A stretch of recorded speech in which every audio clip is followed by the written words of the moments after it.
കഴിഞ്ഞ സെപ്റ്റംബർ 12-ന് പുള്ളിൽ നടന്ന കലുങ്ക് സംവാദത്തിനിടയിലാണ് കൊച്ചുവേലായുധൻ വീടിനു വേണ്ടിയുള്ള നിവേദനവുമായി സുരേഷ് ഗോപിയെ സമീപിച്ചത്. എന്നാൽ ഒരു കേന്ദ്രമന്ത്രിയായ സുരേഷ് ഗോപി ആ നിവേദനം തുറന്നു നോക്കുക പോലും ചെയ്യാതെ വേലായുധനെ പൊതുമധ്യത്തിൽ അപമാനിച്ചു വിടുകയും ചെയ്തു. കഴിഞ്ഞ സെപ്റ്റംബർ 12-ന് പുള്ളിൽ നടന്ന കലുങ്ക് സംവാദത്തിനിടയിലാണ് കൊച്ചുവേലായുധൻ വീടിനു വേണ്ടിയുള്ള നിവേദനവുമായി സുരേഷ് ഗോപിയെ സമീപിച്ചത്. എന്നാൽ ഒരു കേന്ദ്രമന്ത്രിയായ സുരേഷ് ഗോപി ആ നിവേദനം തുറന്നു നോക്കുക പോലും ചെയ്യാതെ വേലായുധനെ പൊതുമധ്യത്തിൽ അപമാനിച്ചു വിട്ടു.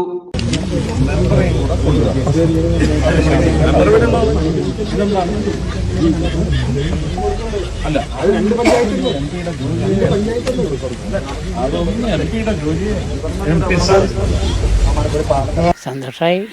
ഒരു വീടിൻ്റെ ഓട് വീണ് തറന്നു പോയി. അവനൊരു അങ്ങനെ ഒരാൾ വന്ന് തരാൻ തന്നെ നമ്മൾ നിശ്ചയിക്കാൻ പറ്റില്ല. ജില്ലാ സെക്രട്ടറി വന്ന് വിവരങ്ങൾ പറഞ്ഞു. എന്നാൽ കൊച്ചുവേലായുധന് നിരാശപ്പെടേണ്ടി വന്നില്ല. കേന്ദ്രമന്ത്രി അപമാനിച്ചു വിട്ട രാത്രി കൊച്ചുവേലായുധന്റെ ഒറ്റമുറി വീട്ടിലെത്തിയ CPIM ജില്ലാ സെക്രട്ടറി KV അബ്ദുൽ ഖാദർ വീട് വെച്ച് നൽകുമെന്ന് ഉറപ്പു നൽകി. 75 ദിവസം കൊണ്ട് നിർമ്മിച്ച വീട് നാളെ വേലായുധനും കുടുംബത്തിനും കൈമാറും. തുടർന്ന് പുള്ള് സെന്ററിൽ നടക്കുന്ന പൊതുയോഗം CPIM സംസ്ഥാന സെക്രട്ടറി MV ഗോവിന്ദ മാസ്റ്റർ ഉദ്ഘാടനം ചെയ്യും. ജില്ലാ സെക്രട്ടറി KV അബ്ദുൽ ഖാദർ ചടങ്ങിൽ അധ്യക്ഷത വഹിക്കും. കൈരളി ന്യൂസ്, തൃശൂർ.